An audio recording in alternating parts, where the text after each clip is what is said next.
Ron, it's hot this motherfucker.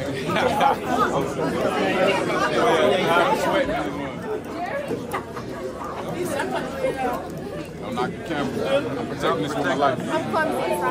Yeah. Don't knock the camera. Oh my God. This girl. Hey guys! Hey what? Hey guys! Hey what? I love that we all want to be in a front row mentality, right? Yep. But honestly, we're all so jam-packed that we don't even have space to write notes, okay? Ooh, yeah. So if everyone can just literally just take one step back, that would just do a lot for everybody, okay? Just one step back. Where is he?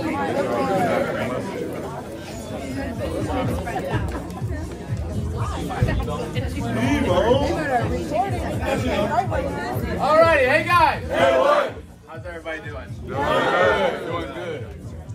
All right. Was that a lot of fun doing those shout outs with all those people? Great. The energy, the environment today is just phenomenal. I'm super excited. Thank you to everybody who's visiting from other offices. Right. I like to think about it. You know, Texas is a special thing. We got special things going on right here in Texas, and I think this does my heart good, and I think this does our organization good, and just our industry as well. Right. The business works. This is a good business. Okay. But this is a very special moment for me specifically because this is the first time that I'm bringing my upline up to run a morning meeting. Okay? So, here's the deal.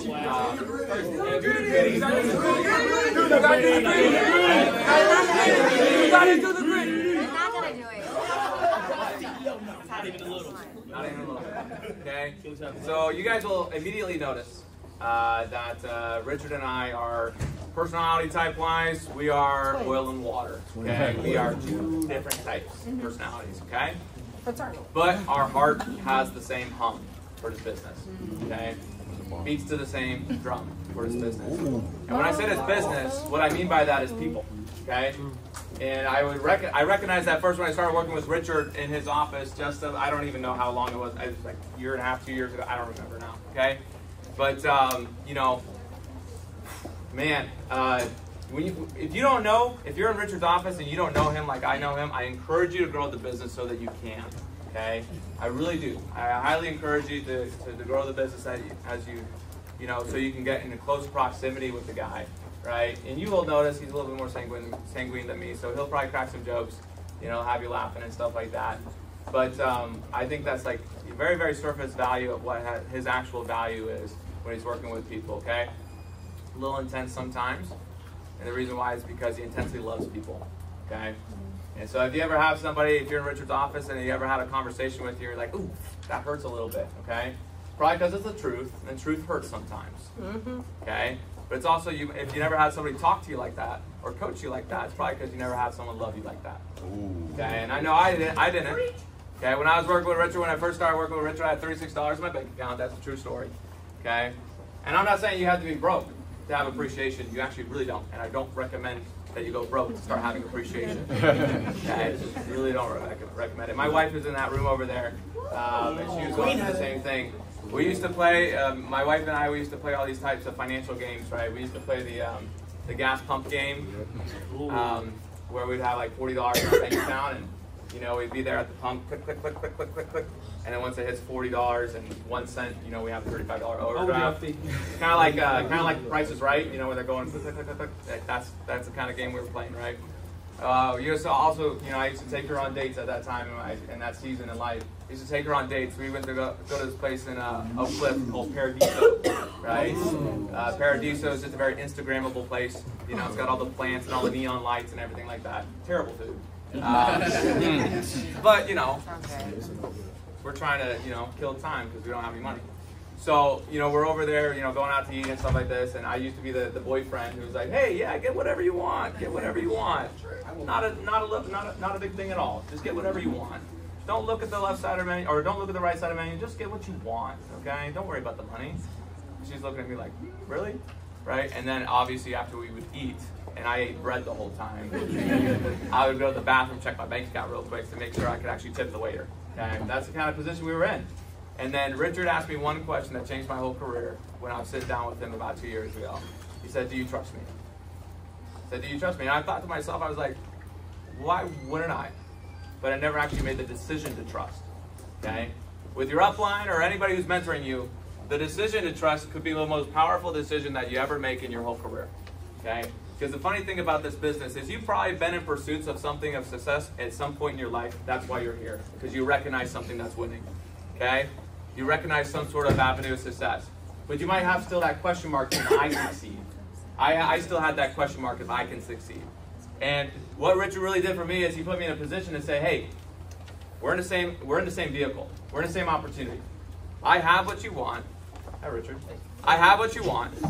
Okay, in a lot of different areas of life. And if you're willing to be coachable, if you're willing to trust, you make that decision. If you're willing to do that, and you're willing to walk out in excellence, you can have the same thing or 10x of what I've got. Because the real sign of a great mentor is the protege eventually surpasses. Does that make sense? The only way you can do that is you don't have that pride in yourself, right? You actually want people to be better. You want them to grow faster, and you want them to walk out in excellence. So let's give them a huge Zion welcome. Yeah. Let's bring up my upline. You know him. You know him. You know him. I know him. I know him. Richard Anderson.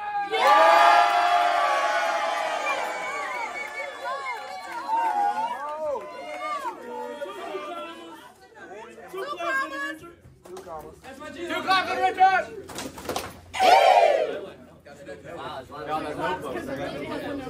I heard Tyler the other day say, like, he was telling, Danny was running the meeting and Tyler's like, grab your biggest notebook. Like, the size of the notebook matters. And I thought that was funny. What's up, guys? Hey, so for you guys that are in our office, Julian's office, did you guys learn anything from being around Tyler's people today? Yeah. What did you get out of it, Devin? Dude. So they were just reading over announcements and just getting excited, and that enthusiasm just carries through the rest of the day. Like, I've seen you all before. I was fortunate enough to visit, and it's just, I get excited every time I come back. Pexi, you agree? Yes, no, completely. Just seeing how like everyone is just in sync and everyone just has like the biggest energy. It's cool beans.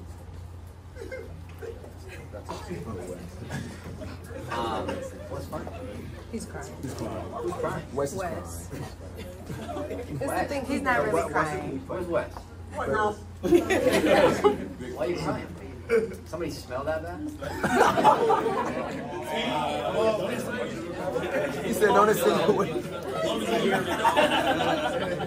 So, I know you're expecting a meeting that's going to change your life, but it won't do anything unless you apply it. So, just so you know that. But I did write down 7 traits, if you want numbers, that'll help you become. It'll help you become a great leader. Which, if you are a great leader and you're inside of this business, then you'll definitely be a manager at least. So these will surprise you a lot because you've never heard them. So, but no, I just want to say how thankful I am to be in Tyler's office today. Somebody stop me in 20 minutes, please, Steve. Very thankful. I'm learning a lot from you guys. I told Ken the other day, I think this is, and I haven't been in many offices lately, but I think this is the best office that there is right now. And door to door, including ours, Zion. I really think you guys are doing so well because I just see the leaders. I was watching Steve. I'm like, dude, I've never seen a Steve so charged up about life. And you know, Steve and I are close. I know his story, and so I'm just really proud of you guys, man. And I'm just thankful that you let me be a part of it. I want this to be my job, where I just get somebody like Tyler to bring me up, like I'm this like superstar, and then I just do a meeting. You think it works, and then I go home. Everybody gets paid 6 figures. Like that's a great job, great line of work. I remember working at Christmas Day in Whataburger, and I was like, man, this sucks. They would make me. They were like, you want to stay overtime? I'm like, yeah, dude, like. For sure, and then I was doing the math. I'm like, dude, that's an extra $9.50 for 1 hour before tax. But I would be all excited, like, yeah, dude, I'll stay another hour. And then I would spend that hour of the break. I would spend it on a meal there.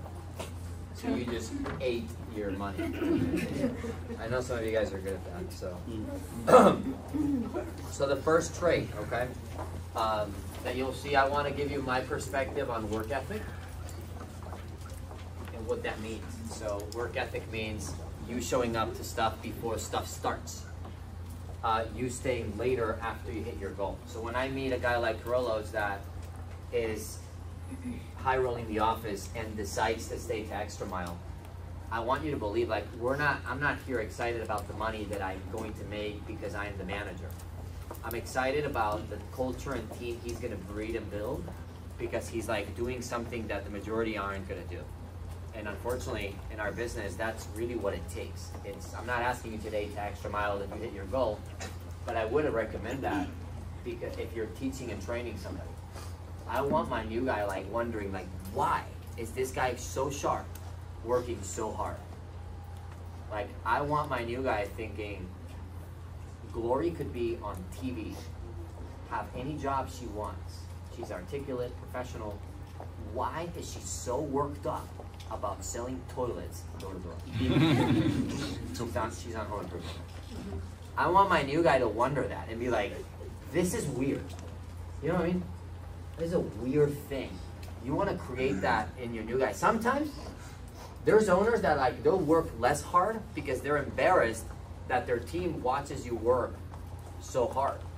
Because you want to give them this image that ownership is easy. And it just does the complete opposite to your team. Like, you know, Alex Hormozi was saying, like, hey, if you want to impress poor people, you outspend them. Just like anybody that's impressed by somebody driving a Lambo is because you're poor. And if you were able to buy the Lambo, you wouldn't be impressed. Does that make sense? Yep. It's funny, the guy that buys the Lambo, Raphael, who's my upline, bought a Lambo. He's like, I'm not a car guy. Think about that for 2 seconds. The guy buys a Lambo, it's not the car guy. I think that's hilarious. He let his entry-level guys get in the car and drive it. And he's like, you let me drive? He's like, yeah, dude, it's just a car. And if you want to impress poor people, you spend a lot of money. If you want to impress rich people, you outwork them. And so that's something about work ethic. You know? It's a what else can I do mindset versus I just show up type of mindset. You know, there's some people in this office that like you show up and you just drag your body through the field for 8 hours a day. You don't make any progress. You don't ask any questions on how can I get better. But you do expect to get paid. And you're doing a really terrible job when it comes to work ethic. The fact that you work in this business means you probably have a work ethic, but there could be you could be not using it. You know how I know? How do you think I know? Because I was feeling I was lazy. But I would use the whole business to justify to myself, like, I'm not lazy, I'm working 12 hours a day. No, I'm placing my body at a workplace for 12 hours a day. But I was not working. And you know how I know, and I'm not ashamed to tell you to work harder? Because I was the one in the field taking long breaks. You think those days went good for me? No. No. Do you think I had to change? Yes. I had to change. So, you know, treat this business like you're the CEO. And think, what do I need to do to grow it? Because you are the CEO. Immerse your brain in this. Don't worry about balance. Nobody that's worried about balance does well in a career that's a high expecting career like this. If you want balance, I'm not saying you shouldn't have time with your family. Don't quote me like that, right? I actually would challenge you to have more time with your family. I do. I would challenge you to, hey, what's the concept of balance? Where did you learn that? Who said it was good? But we have to go back to, like, maybe it's parents, a teacher. Who said balance was good? Is that a person you want to copy? And again, most of us, we don't remember that person. We just heard. Think about it. There's things we all know, but we don't know why we know it, right? Look, try to finish my sentence. Hey, you go to school, so you get good grades, to get a good career, so I can get a good job. We all know that. But how many hours is a full-time job? Say it. 40 hours. Why? Does anyone know why? No one knows why, but we do know. So when you apply for full-time jobs, what are you expecting to work? 40 hours. And maybe not you, because maybe it's the person next to you, but if they make you work 60, do you consider it what? Overtime. What? And so work ethic is being able to remove that. You know, there used to be a time where, you know, and this is, it's called free enterprise, to where you could work as much as you want, if you wanted. You could work 60, 70 hours a week. You could work until the job was done. Nobody was sad about it. So it's challenging yourself to learn, hey, why do I think this way? You know? And it's typically because of some impoverishment or like a poor, financially poor person explained this to you thinking they were right because that's the life they lived for 50 years. And so now they transfer that to us. Again, it's not a bad thing, not necessarily. So, hey, how can I do the most? What would you do if you were the CEO of this office today? How would you behave? I'm not saying become a person you're not. You know, Tyler had to work really hard, develop himself for long, long months and years to become who he is today. But I would just challenge you to believe, like, hey, you don't have to be the CEO and be Tyler today, but can you behave like it? Like, just pretend you are the CEO. For the whole day of work, pretend you're the CEO. Go in the field today, pretend you're the owner of whatever frontier or whatever client you're with. Just pretend that. You think your work ethic would go up? Yes. Dude, I think it would go up. If you pretend that long enough, you'll end up receiving the money for it. Does that make sense? Yes. It's not that complicated. 2, commitment. Hey, what's my commitment level? Like, again, this is most people that have been here less than 6 months, you know? Or more, you know? I think people like Christian are starting to get committed to the business. You might think that's funny. But I think now he's like, you know what? I'm going to put my second foot in because I just got promoted. What's my commitment level? Have I made the decision, like, hey, when the decision comes for you to quit, what do you do? You know, the people that hop from jobs and have different positions all the time, why? Why does somebody have to job hop all the time? Hey, what do I want to have? Like, how much do I negotiate with myself? Again, why do you think I'm telling you this, bro? You did it. It was me, bro. I was in this business for 8 months, you believe it or not, maybe 6 months. I got promoted to leadership in 4 weeks, and I didn't promote my first leader on my team for 8 months. And she was bad. I loved her. Her name was Lauren. My girl lived in a little trailer with her daughter. She was cute. I went to her house to do a one-on-one, and then I realized, oh, this is your house. Maybe, yeah, things are going on.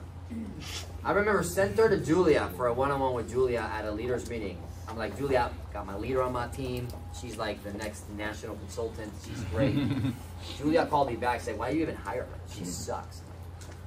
She broke my heart. That took me 8 months. But dude, I'm telling you, I was a leader in the office, a committed leader. Like one of these level ones, committed leader in my head, I'm joking, being sarcastic. One of these level ones with no team, with up and down results. You ever seen somebody like that? That was me. And I was in the business for 6 months. And I was applying to Amazon AWS. It's called Amazon Web Services, the corporate side of Amazon in Seattle, Washington. I was even mapping my drive from San Antonio to Seattle because at the time, you know, when you don't have money, you convince yourself that you like road trips. So I was like looking at the road trip for 30-hour drive, and I was mapping it out. They would offer me $55,000 a year plus 1 year of paid housing. I was like, bro, yeah, this is juice. You know, I'm gonna take my broken Dodge Avenger 2012 into Seattle, and it's gonna be great. I accepted the position. They didn't let me in for another 3 or 4 months. So I had the position, and then I was still in the office for another few months until the position would actually open. You know, so I was like, hey, I'll stay in the business until I have to leave. In that time, I saw somebody get promoted, and again, I was in the business for 6 months doing all the right things, going in the field. Chang would never know. But I was applying to other jobs. And I know there's some of you guys in here doing the same thing. And I'm not criticizing you for it. As a matter of fact, that's what I did. I'm not encouraging you either. But I wish I would have stopped that. I wish I would have closed that door sooner, dude, because it took me 18 months to become an assistant manager. 18. And like, I wish it would take me a lot less, you know? So I would just ask you, what's my commitment level? Have I made a decision? Because it's for me, it's very obvious. If you ask me, and please don't right now, but like, if you ask me, Richard, do you think I've made a decision? Like, I know every single one of you, at least in my office, and in Tyler's office too, and anybody. I just need to talk to you for less than 2 minutes to know if you've made a decision to make this your career. Because we see the reports, we see how you're doing. And it's really obvious when somebody does make the decision. Like, it's really obvious that Christian got promoted. It's just extremely obvious. Was anyone surprised? No. No one's surprised. So we know. You don't have to convince me. Please don't do it. Do it to yourself.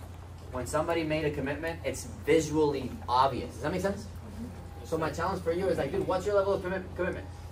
You might think you're the most committed leader in the room right now and that I know that you are, but we both know what you know.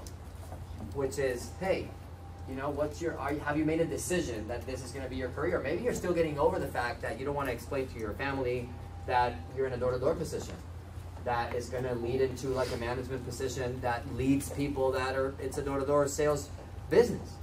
Maybe you're still trying to defend that in your brain somehow because that doesn't sound sexy enough like you work at Google. That's what I was doing. My mom was excited for me to work at Amazon Web Services making $55,000 a year. Dude, I make more than $50,000 a month now. And now I work for Newburn. No one knows Newburn though. I do. You do. Thank you. Thank you. People out there.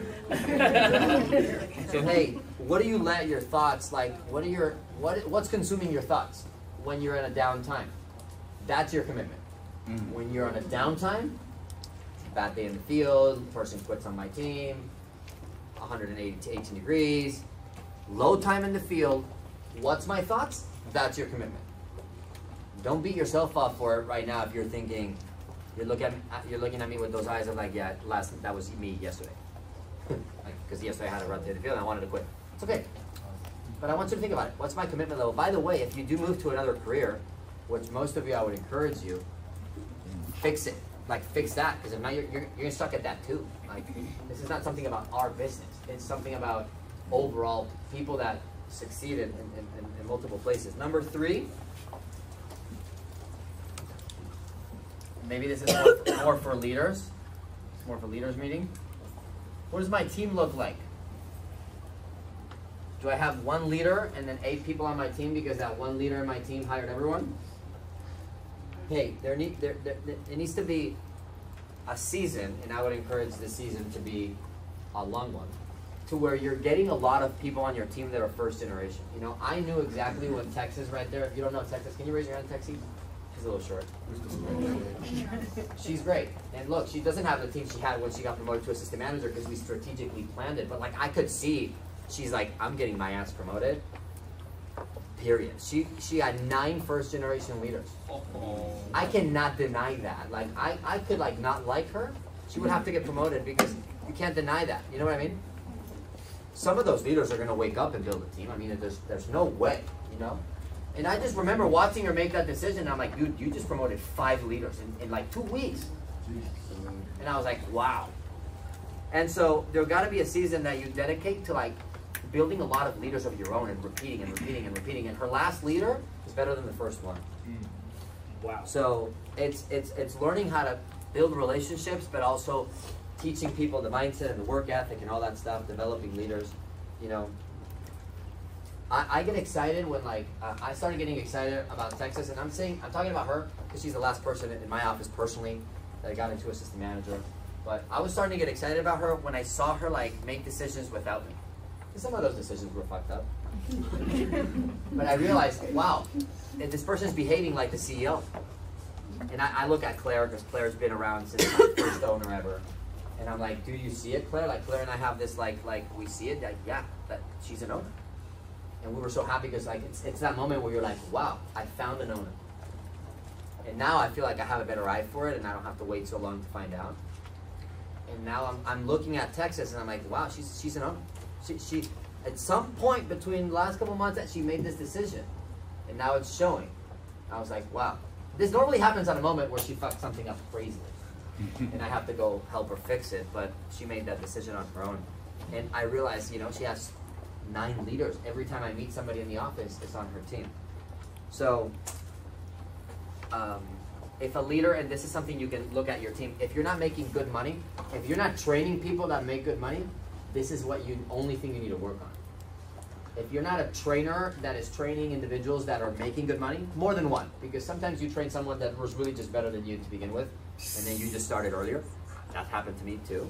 Like if I trained somebody like Tyler would kick my butt on Frontier. Actually, I don't believe that, but I just happened to be good in the field. But except for my first 8 months, Joseph. Outside of that, I was good. And it actually correlates. I just happened to become good. It's right around when I made a decision to not quit. Anyway, if you're making good money and you're training people that are making good money, that's the deal. Like, most people are just attracted to money at the beginning, and then they stay because they understand the opportunity. So, by the way, and like Tyler's really good at this. It's so important. Like some of you guys in Zion, like if I had to give you any feedback, I would say, hey, you're so good at recognition, and people feel so empowered being in this office, but like money won't overturn the desire for recognition. Like you could be right now making no money at Zion, and you don't leave because you just are so addicted to like the shout outs that it's crazy. But eventually you have to fix the money. People will give up the recognition they get, the dog. They'll give that up to retain a home. Yeah, exactly. So, 4, time management. Time management. And it's not about, like most people's time management, like what's your priorities? Like everybody gets their priorities done. Everybody eats every day. Everybody drinks every day. Everybody showers every day, probably. Everybody brushes their teeth every day. Why? Because you never say I don't have time to brush my teeth, do you? No. When you're traveling, you always brush your teeth because it's a priority and it's ingrained in you. So again, you choose what's your priorities. Is my priority to get home and practice the pitch for another 2 hours a night because I care so much to be better the next day? And some people, their priorities is to get home and jerk off. But again, what's your priority? Hey, time management. And by the way, you feel more free when you know when your time's going. If you looked at my calendar, every time I open my calendar to somebody that doesn't know me well, they're like, whoa! Because it's all blocked out. Like I'm telling you, if it's not on the calendar for me to shower, I probably will not shower. Like showering is literally, the shower and the gym is the one thing that is not on my calendar. But everything else is on my calendar. If I have a date night, it's on my calendar. If I have an appointment on my calendar. If I have to get my deposit back from a lease in 3 years, in 2026, it's on my calendar. If I have a birthday from somebody that I want to remember, it's on my calendar. If I have to, if I'm going to a trip in December, it's on my calendar. Everything's on my calendar. And like, you might look at it and it might overwhelm you. Like, dude, you have so many things going on. But really, I just, like, I know if I have time or not. And that, which is number 5, it's calendar planning. And again, I'm talking about traits that you need to have as an owner. Because I used to be the guy that I was like, dude, I don't even have time to do my laundry. And dude, that might sound like a dumb excuse, but the reason I think it's not dumb, if you're struggling with that, like, dude, that's important. Like, when you have that stupid thing you say, I don't have time to do my laundry, I'm so tired, all that. Really, that's the root. It's like the surface level. That's like the engine light to a deeper issue, which is like, dude, you're overwhelmed, overworked. You seem to not have control over your time. And I would challenge you to like, dude, we can work on this. Like, there's somebody in the room with more responsibility than you, commute longer than you, and have to probably do the laundry for themselves and maybe a spouse. And don't feel overwhelmed. There is a way to fix it. If you feel like that, you might even be embarrassed a little bit because you're like, dude, I'm 18. I don't want to go to Tyler and say that I don't have time for my laundry. And just because you want to seem like a cool guy, I got it all together like my boy Joseph over here, you are going to not fix something just to avoid being a little vulnerable with an upline. I think it's super important. Hey, Tyler, I know you deal with way many more problems, but you know what? This is what I'm struggling with. Could you help me out? Could you point in that direction? I think that's super important. You know, being effective versus, and then being efficient versus just getting things done. Like if I have a team night, everything's on my calendar. What's my priorities? I get my priorities done. So I'll tell you my priorities. It doesn't have to be yours, but these are mine. So my priority is, and this is me, okay? This is not a religious meeting, but my first priority in my life is my relationship with God. This hasn't been always, but that's what it's been for me. Again, you don't have to copy. I'm just telling you so that you have an example of how to run it by. And then it's my wife. And this is how I run my calendar, by the way. This is how my calendar works in this order. Then my son, and then my work. You know what? 3 years ago, it used to be my work first, and then stuff. And guess what? I was focusing more on work. You would think I would make more money, right? I make way more now. And I put less time into it, and it's less of a priority for me. And again, ignore the 3 on the top if you want. Again, the fact that I used my calendar to prioritize, I was like, really, what's my priority in life? And it was like these. But when you looked at my calendar, it looked like my priority was work. Does that make sense? Yes. You might say right now, my priority is this, but okay, what does your calendar say? What is your time going to?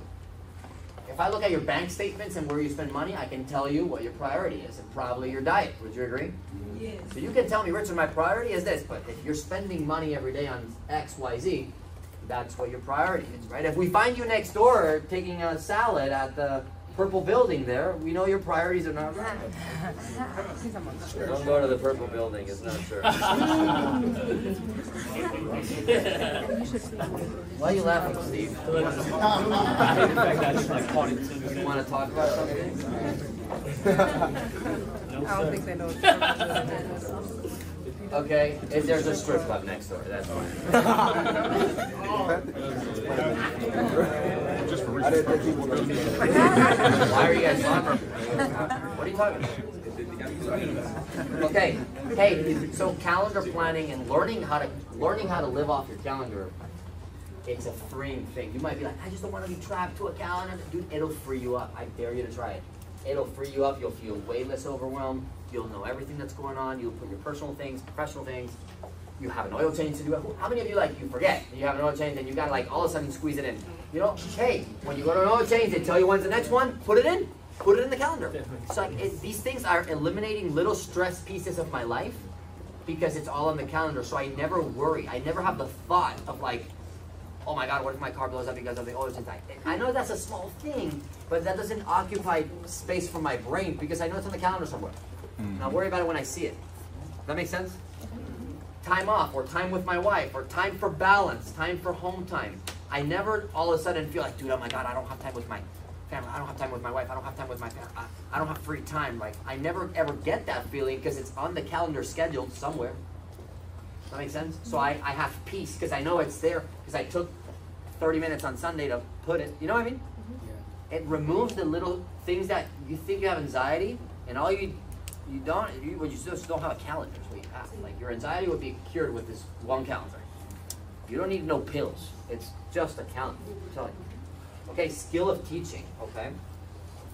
So what's the number one thing for a good teacher? At least in this business. Okay, I'm not a teacher by trade, thankfully. It's being a good finder. Being a good finder. Finding the good in people. We are all very good at finding the bad. All of us. It's very easy to walk into a room and say, there's a problem here. That guy's not dressed properly. This is too loud. This is ghetto. That's easy. That's easy. You go to your new guy's, here's how you know. You know, if your retention's bad on your team, it's probably because you got to work on your teaching skills. Your new guy is bad. That's why he's new. It's actually your job to make him good. It's actually our responsibility. So, being a good finder. It's very easy to go in the field with my new guy and I give him a lot of feedback on his pitch. Well, it's his first day. Hey man, you should have done this. Try not to step out the door. I told you, you guys give feedback a lot. I challenge you to do the opposite for the whole first 2-3 days in your training days. Find the good is a lot harder because they don't got much good. So you gotta sometimes make some crap up. Hey man, what a nice blazer. Yeah. And they're thinking, what does that got to do with my pitch? I'm like, you just look good. Because they did everything wrong on the pitch, but that's not a good thing to highlight. Does that make sense? So the skill of being a good teacher, empowering other people, people that have a big office, is because they find the good in people. You go to a small office and you'll find the leader, the owner, criticizing his or her own people.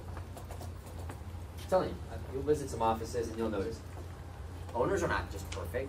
When you get to management, that's like the beginning of your job, not the end. So you'll go to offices and be like, there's not a lot of people here. Could be that they're brand new, okay? But if not, most likely, if they have less than 10 people, it's because they're really good at finding problems. But that's easy. Think about it. Who finds solutions in this world? Isn't the people that make the most money in the world find the hardest solutions for things? Yeah. Doctors make good money. Yep. You know, whoever comes up with the cure for cancer, is that person going to make good money? Yep. They're solving a big problem, right? Who solves problems? Lawyers solve problems. Do they make good money? Yep.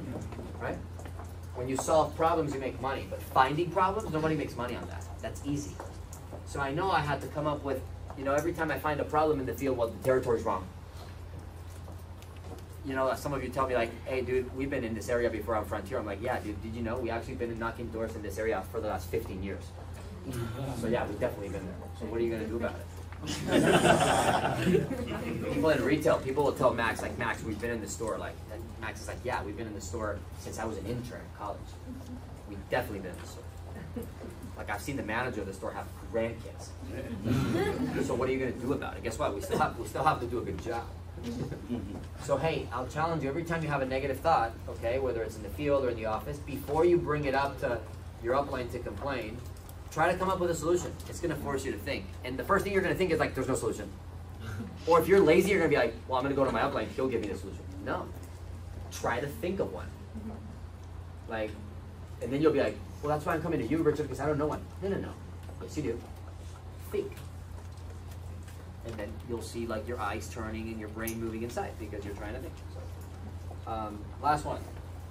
Okay, now let you guys go. Am I on time now? Okay, so I'm done. Skill of promotion.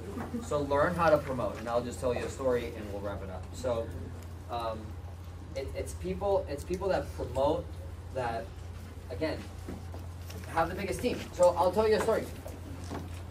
That I heard from Ken. Ken is a person in the business that has maybe 2,000 people underneath him at this point. And one day, he told me a story. He was running his office as a brand new owner, and he said his promoting owner, Doug, told him, "Hey Ken, Ken was a new owner. Hey Ken, we're doing a team night. I bought tickets. I bought 25 tickets to the hockey game tonight. We're gonna go see the hockey game. Everybody's bringing their spouse and whatever, and you can come see the hockey game. And, bring your guys too, and we'll do a great team night Friday night." And Ken was like, yeah, okay, whatever. He didn't think too much of it.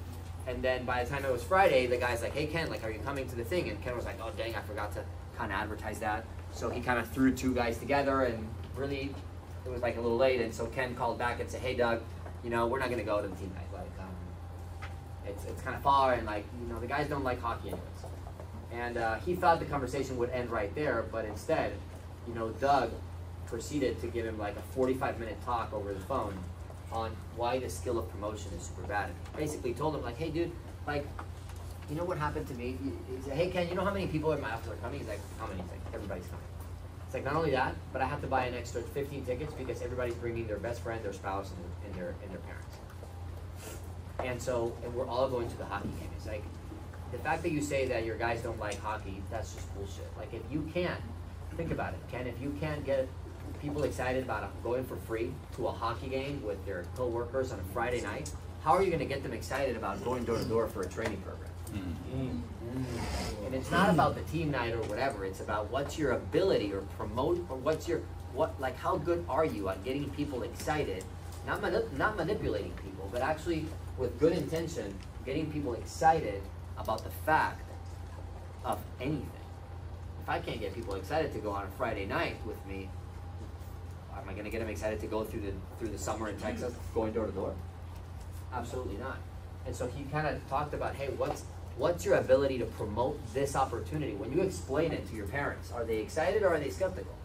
Because your parents only know the view of this business through your mouth. through whatever you've told them. If you're the person that gets home and naturally complains about your day, then your spouse is going to not like this business. If you're the person that gets home and your family is excited, then you're probably saying great things. Again, it's your ability to promote this business. If your parents think of this as a door-to-door job, why is that? It's because that's the way you've promoted it. But if I asked, you know, Jordan and Alex's parents, or if I asked Christian's parents, or Texas' parents, or Tyler's parents, hey, what's this job? They would be like, yeah, it's a pretty good job. You know, Tyler just made $350,000. They would have a different view. So, hey, how much are you promoting on a second round interview? How good are you at promoting a challenge? When there's a challenge in the field, you get kicked out. How can you promote those negative things becoming actually good if you use them properly? How good are you, or does your car ride go to hell when there's a little challenge? How good are you at promoting a customer that's negative and gives you like a really nasty no? How good are you at promoting that to your new guy, how that's really going to help him or her? How good are you at overall promoting? And those are 7 traits that I've noticed, you know, people get over before they go into management. So, does that make sense? Yeah. Do you guys have any thoughts? It was amazing. Did that change your life? You're like ready to run through Yeah, a I'm wall? ready to Why are you laughing? Can you explain to us why you're laughing? Just no, you can't explain. Why not? Explain why not. Where's Tony? Quit. Tony's back there quitting. So, hopefully I helped. I'll be here for the break if anybody wants to chat. Hopefully not, but just kidding. It's 12:28, so I'll be back at 11. Be back at 1 o'clock for break. Is that cool? Yes, sir. Okay. 1, 2, 3. Break!